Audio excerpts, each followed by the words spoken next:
السلام عليكم ورحمة الله وبركاته. الحمد لله نحمده ونستعينه ونستغفره ونعوذ بالله من شرور أنفسنا ومن سيئات أعمالنا. من يهده الله فلا مضل له ومن يضلل فلا هادي له. وأشهد أن لا إله إلا الله وحده لا شريك له وأشهد أن محمدا عبده ورسوله. يا أيها الذين آمنوا اتقوا الله حق تقاته ولا تموتن إلا وأنتم مسلمون.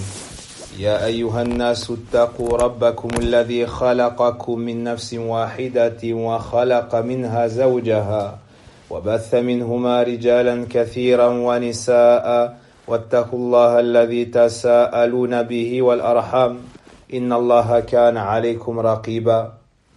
يا أيها الذين آمنوا اتقوا الله وقولوا قولا سديدا يصلح لكم أعمالكم ويغفر لكم ذنوبكم ومن يطع الله ورسوله فقد فاز فوزا عظيما.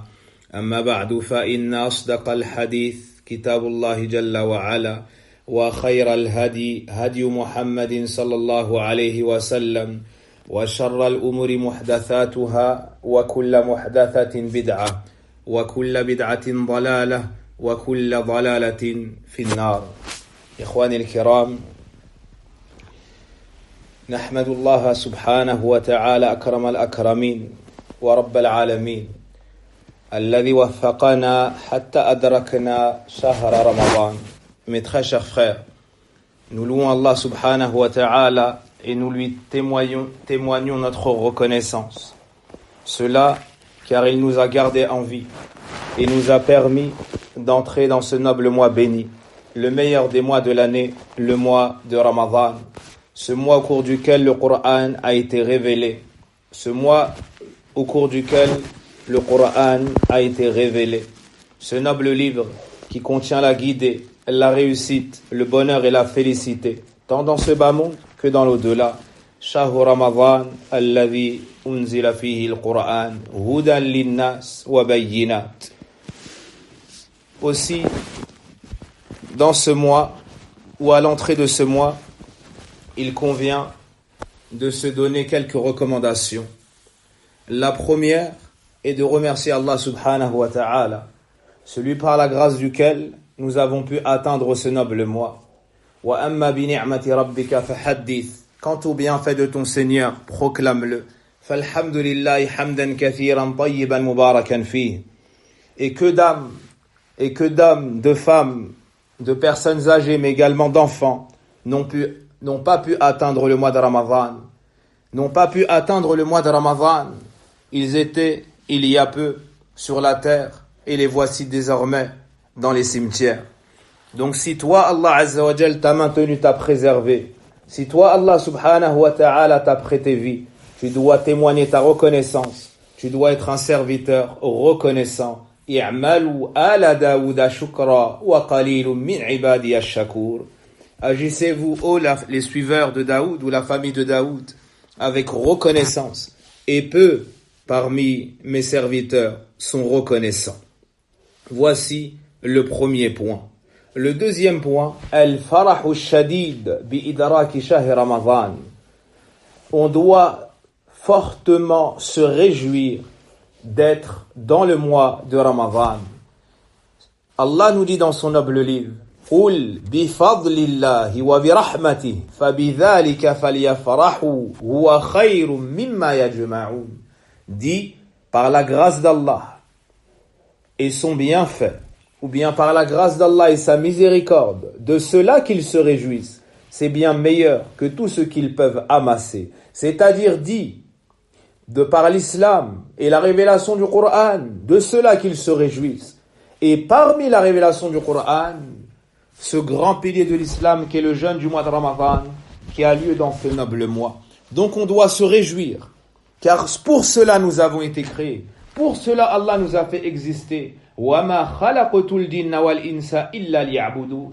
Et je n'ai créé les djinns et les hommes que pour qu'ils m'adorent. Et parmi les plus grandes adorations, ikhwanil kiram, siyamu shahr Ramadan, le fait de jeûner le mois de Ramadan, qui est un pilier parmi les piliers de l'islam, et une des plus grandes prescriptions et obligations religieuses qu'Allah Azza wa Jal nous ait ordonné et légiféré.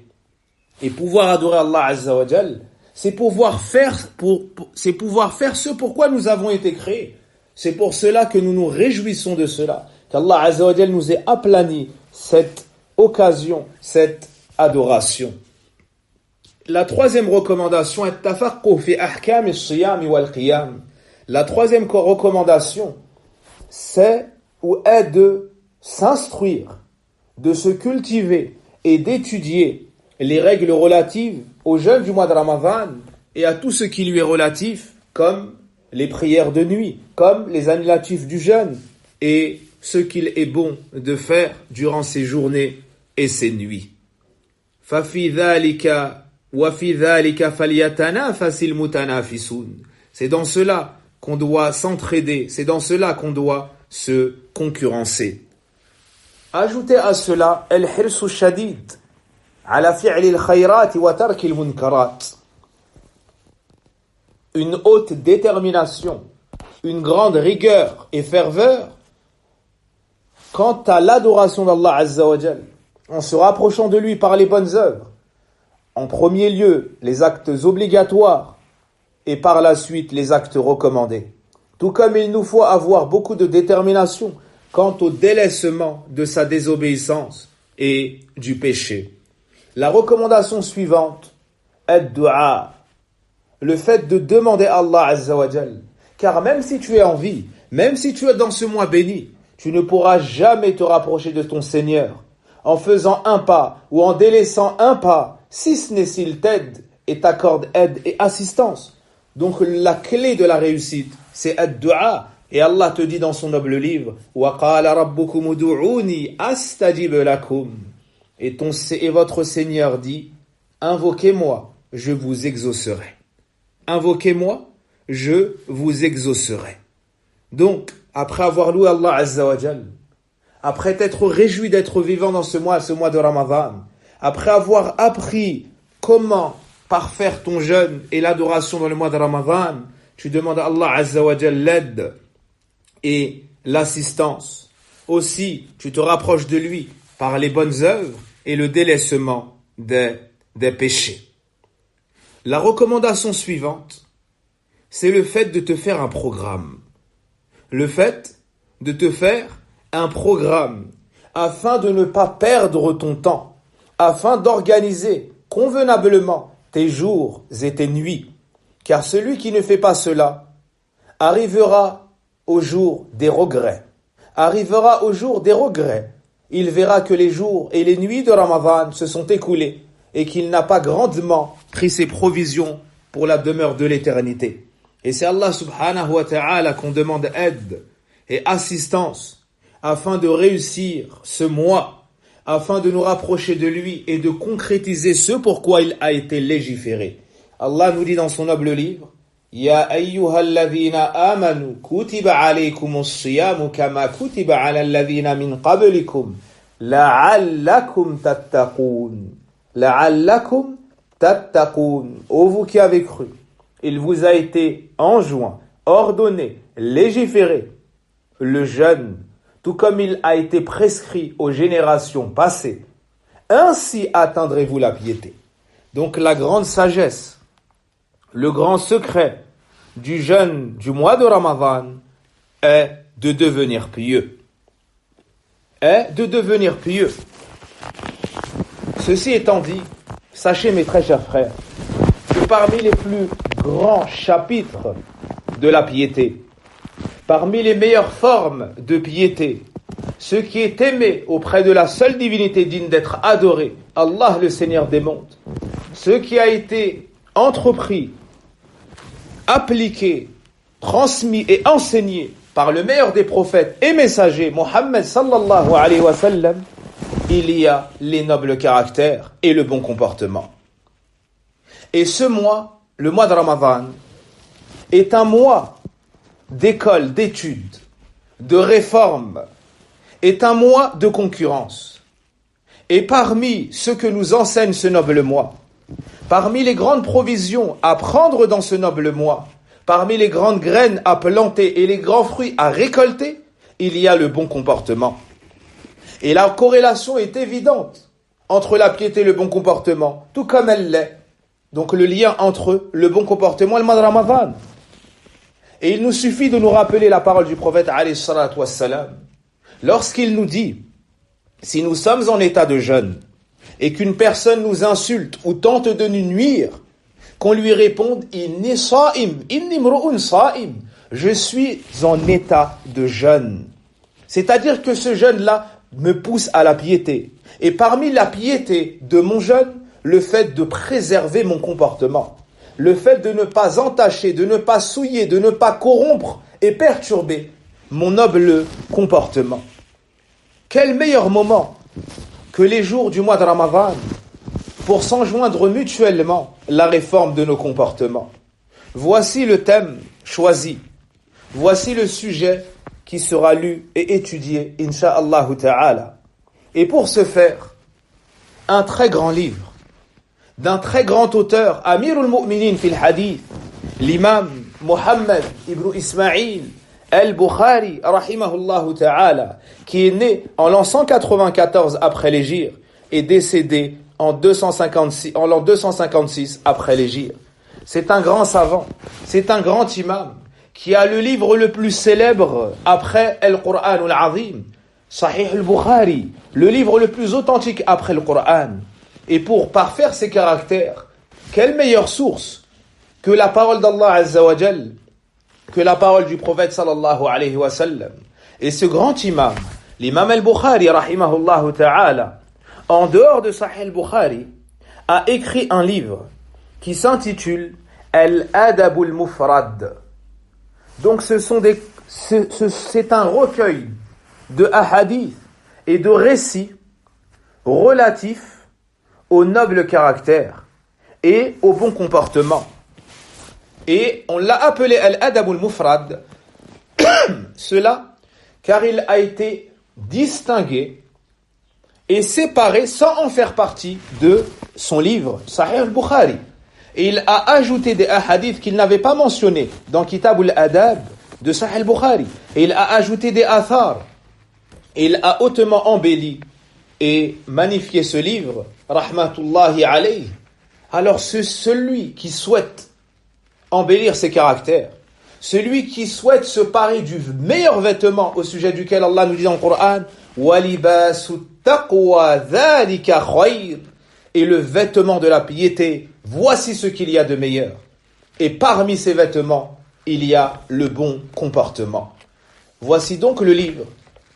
Voici donc le livre sur lequel nous allons, le livre dans lequel nous allons lire, le livre dans lequel nous allons nous éduquer. Voici le livre que nous allons tenter d'appliquer. Sa'ilanillah maulana wa rabbana subhanahu wa ta'ala al-i'anata wa at-tawfiq wa al-amal bima yuhibbu wa yarda, tout en demandant Allah subhanahu wa ta'ala l'aide et l'assistance afin qu'on puisse apprendre, comprendre, appliquer et transmettre. Et ô combien il est beau, mes très chers frères, chers pères et chères mères, chers parents et chers enfants, ô combien il est beau de réunir vos familles afin de s'entraider dans cette bonne œuvre qu'est l'acquisition des nobles caractères. Ô combien il est beau au père de dire à son fils, Ya waladi, Ya bunay, ô mon cher fils, viens t'asseoir afin qu'on écoute le hadith du prophète alayhi salatu wassalam, afin qu'on apprenne les nobles caractères. Ô combien il est beau de trouver une mère douce et attentionnée qui fait s'asseoir ses enfants et leur dit, ô mes chers enfants, je veux de vous que vous copiez le prophète alayhi salatu wassalam dans ses nobles caractères. J'attends de vous que vous ayez les meilleurs comportements. J'attends de vous que vous ayez les meilleurs caractères. Et les savants de l'islam, de toute époque, se sont attelés à cette tâche qui consiste à réunir les paroles du prophète alayhi salatu wassalam sur les nobles comportements, sur les nobles caractères.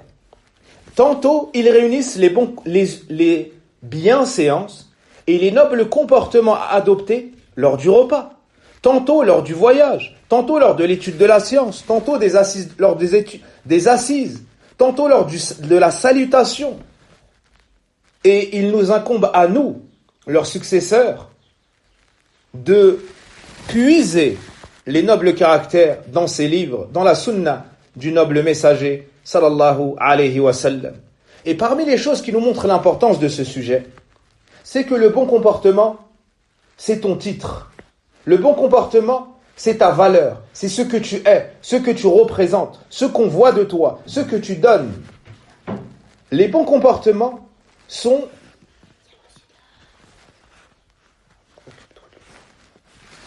les bons comportements, c'est ce qui va faire ta réussite dans ce bas monde ou l'autre.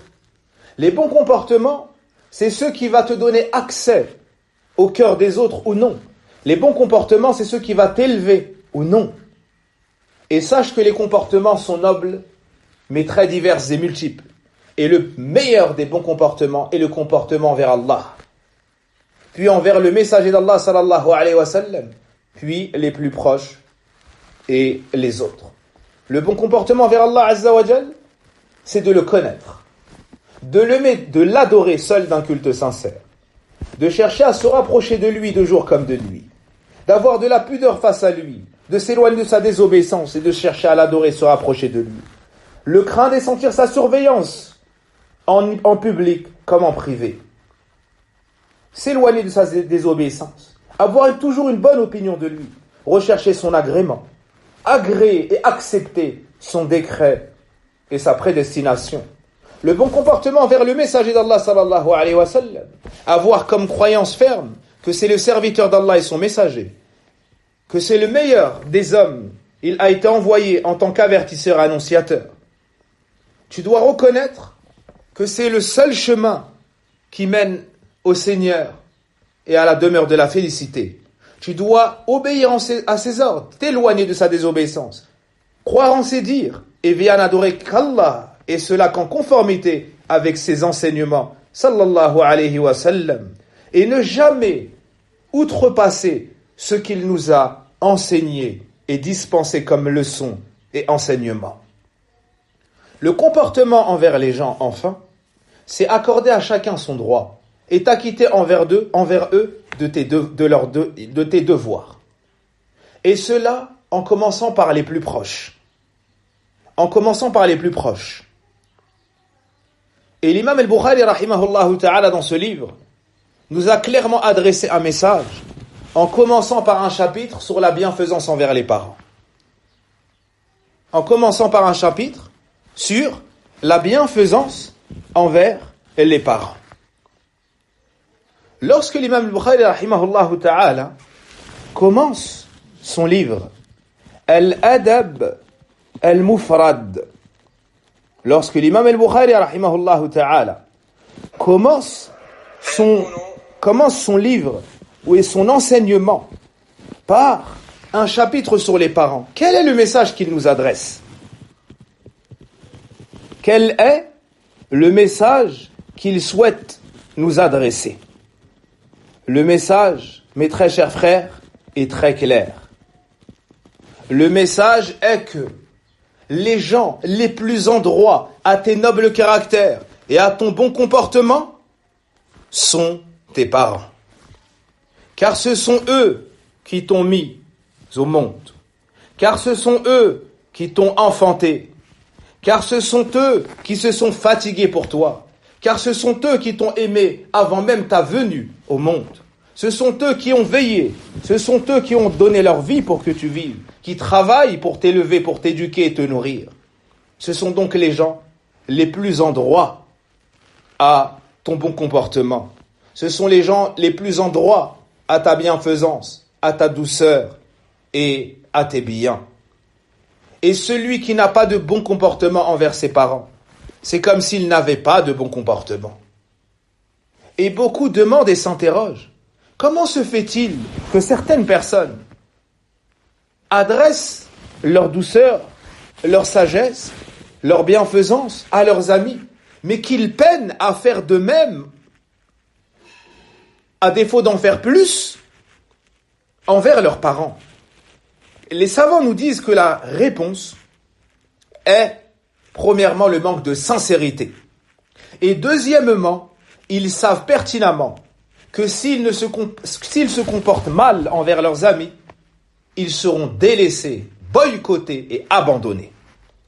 Quant à la mère, elle ne l'abandonnera jamais son enfant. Quelles que soient ses fautes, quels que soient ses crimes, elle sera toujours là à le couver, à le couvrir. Elle sera toujours là à l'inviter, à l'appeler, à le conseiller. Oh mon enfant, arrête cela, ça va t'apporter du mal. Oh mon enfant, délaisse tes fréquentations. Oh mon enfant, accomplis la prière. Oh mon enfant, arrête tes bêtises. Elle sera toujours là, cette chère mère, de par ce qu'Allah Azza wa Jal a mis dans son cœur, comme miséricorde, comme piété. Comment cela pourrait-il être différent alors qu'elle l'a porté 9 mois? Elle l'a enfanté en voyant la mort devant ses yeux. Ensuite, elle l'a supporté de se réveiller nuit après nuit sans jamais se plaindre. C'est celle qui t'a allaité, celle qui t'a porté, celle qui a sacrifié sa jeunesse et sa beauté pour toi. C'est celle qui t'aime plus qu'elle s'aime elle-même. C'est celle qui, avant même ta venue au monde, a imaginé ton futur et l'a préparé. Comment cela pourrait-il être autrement, alors qu'elle a eu un lien avec toi avant même que ton père te porte et te nomme, t'accorde ce noble prénom? Ça, c'est la mère et ça, c'est le père. Ce sont ceux qui sont le plus en droit à ta bienfaisance, le plus en droit à ton bon comportement. Également, parmi les choses qui nous montrent l'importance du bon comportement, il y a le fait que Allah subhanahu wa ta'ala, dans son noble livre, ait parlé du bon comportement. Il nous dit « Wa innaka la'ala khuluqin 'azim » Tu es certes doté d'un comportement grandiose. Tu es certes doté d'un comportement grandiose. Et le prophète, alayhi salatu wassalam, dans de très nombreux hadiths, vante les mérites du bon comportement. Comme lorsqu'il nous dit « Innama bu'ithtu li utammima salih al-akhlaq » Je n'ai été envoyé que pour parfaire les nobles comportements. Il nous dit aussi « Adnakum minni manzilatan yawm al-qiyamah ahsanukum akhlaqa » Celui qui sera le plus proche de moi le jour de la résurrection est celui qui parmi vous a les meilleurs comportements. Et lorsqu'il a été questionné sur ceux qui faisaient le plus entrer au paradis, il a répondu « Taqwallahi wa husnul khuluq » La piété envers Allah et le bon comportement. La piété envers Allah et le bon comportement. Et pour finir cette introduction, celui qui souhaite pleinement tirer profit de l'étude de ce livre, il se doit premièrement de purifier son intention. Pourquoi est-ce que j'écoute ce cours? Pourquoi est-ce que j'étudie ce livre? Est-ce que c'est pour passer les heures du mois de Ramadan et ne pas ressentir la faim? Est-ce que c'est pour, comme ils le disent, faussement, injustement, et de manière déplacée pour tuer le temps? Non. Mais moi j'écoute ces cours, moi j'étudie ce livre, moi je lis ces livres, parce que je veux enlever mon ignorance. Parce que je reconnais que j'ai des défauts dans mon comportement. Je reconnais que je dois parfaire ces comportements. Je reconnais que je dois adorer Allah Azza wa Jalla à travers cela. Et que je dois faire profiter mes proches et les autres de ces nobles caractères. Naam. Je veux donc connaître ces comportements pour les appliquer. Voici mon intention. Devenir pieux à travers ces comportements. J'ai comme intention également de propager ces bons comportements auprès de mes proches, femmes, enfants, parents, tantes, cousins, et ainsi de suite. Je veux propager cela. Donc voici la première chose, purifier l'intention. La deuxième chose, ad-du'a. Le prophète alayhi salatu wassalam faisait du'a pour le bon comportement. Il faisait du'a pour le bon comportement. Il disait Allahumma kama hassanta khalqi fa hassin khuluqi. Oh Allah, tout comme tu as parfait ma création, mon apparence, parfait donc aussi mes comportements. Donc, il faut demander à Allah subhanahu wa ta'ala. Parce que la hawla wa la quwwata illa billah, sans l'aide d'Allah, on ne pourra jamais avoir un bon comportement. Il ne suffit pas de savoir, de connaître. Il faut pouvoir appliquer. Et nul ne peut appliquer sans l'aide d'Allah. Wa la hawla wa la quwwata illa billah. Et le prophète alayhi salatu wassalam a enseigné à son bien-aimé Mu'adh ibn Jabal Ya Mu'adh, Wallah inni la uhibbuk. Allahu Akbar. Le prophète alayhi salatu wassalam qui témoigne de son amour pour son compagnon. Et il lui dit, Wallahi, oh Mu'adh, Wallah, je t'aime. La tada'anna dubura kulli salatin an taqul. Ne cesse jamais de dire avant la fin de la prière cette parole. Allahumma a'inni ala dhikrika wa shukrika wa husni ibadatik. Oh Allah, aide-moi à me souvenir de toi ou à te mentionner. À être reconnaissant envers toi et à t'adorer de la bonne manière. Et à t'adorer de la bonne manière. Et rappelez-vous le athar de Tawus ibn Kaysan, ce grand tabi'i rahimahullah, lorsqu'il nous dit Inna hadil akhlaq mawahib. Ces comportements sont des dons d'Allah. Wa inna Allah tabaraka wa ta'ala idha habba ahadan wahabahu iyyaha. Et lorsqu'Allah aime une personne, il les lui accorde. Il lui en fait don. Donc il faut demander à Allah Azza wa Jal, na'am, les nobles caractères. Et parmi les invocations du prophète alayhi salatu wassalam, Allahumma hdini li ahsani al-akhlaq, la yahdi ilayha illa ant. Wasrif anni sayyi'aha, la yasrifu anni sayyi'aha illa ant. Oh Allah, guide-nous vers les meilleurs comportements. La yahdi ila ahsaniha illa ant. Nul ne peut nous guider au noble comportement si ce n'est toi. Et détourne-nous des mauvais comportements. Nul ne peut nous détourner des mauvais comportements si ce n'est toi. Et parmi les invocations du prophète alayhi salatu wassalam, Allahumma inni a'udhu bika min munkarati al-akhlaq wal ahwa'i wal adwa. Oh Allah, je cherche refuge auprès de toi contre les mauvais comportements, contre les passions et les maladies ou les épidémies ou les maladies. Donc on demande à Allah Azza wa Jal l'aide et l'assistance afin qu'il nous accorde la réussite, la lecture, l'étude de ce livre, sa compréhension et sa mise en pratique. Allahumma ya hayyu ya qayyum bi rahmatika nastaghith. Aslih lana sha'nana kullah wa la takilna ila anfusina tarfata 'ayn. اللهم ربنا آتنا في الدنيا حسنة وفي الآخرة حسنة وقنا عذاب النار اللهم إنا نسألك الهدى والتقى والعفاف والغنى اللهم اغفر لنا ذنوبنا وكفر عنا سيئاتنا وتوفنا مع الأبرار اللهم إنا نسألك الإخلاص اللهم إنا نسألك الإخلاص اللهم إنا نسألك الإخلاص والصدق والمتابعة اللهم أعنا على الصيام والقيام اللهم أعنا على الصيام والقيام اللهم أعنا على الصيام والقيام اللهم ربنا إن ناسا من آبائنا وأمهاتنا والمسلمين كانوا يصومون معنا وكانوا معنا وقد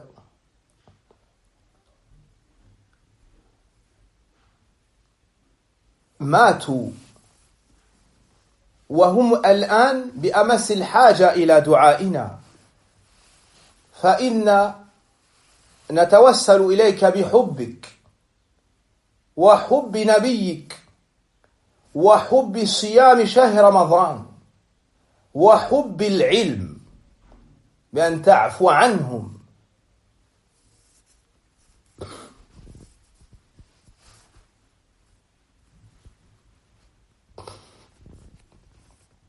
وأن تغفر لهم وأن ترحمهم وأن ترفع درجاتهم في الجنة وصل اللهم وبارك على نبينا محمد وعلى آله وأصحابه أجمعين